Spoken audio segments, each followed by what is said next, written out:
Hello everyone, in this video I will share with you how to change ringtone on WhatsApp iPhone. Watch this video until the end, pay attention to what I do in this video. To change the ringtone on your WhatsApp iPhone, you can't do it in the WhatsApp application itself, you need to go into your iPhone settings to change the iPhone ringtone. Okay, let's go straight to the settings on our iPhone to change the WhatsApp ringtone.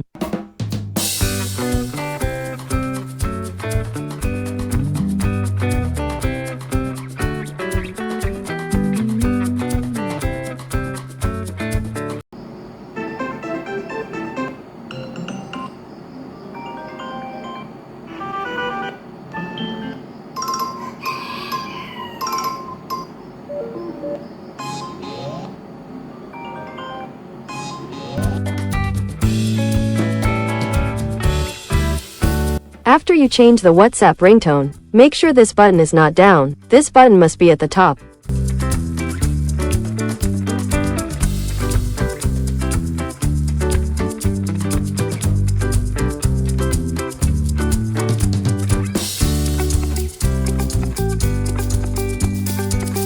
Okay guys, I hope you like this video. Don't forget to click subscribe and press the bell button so you get notifications of the latest videos from this channel.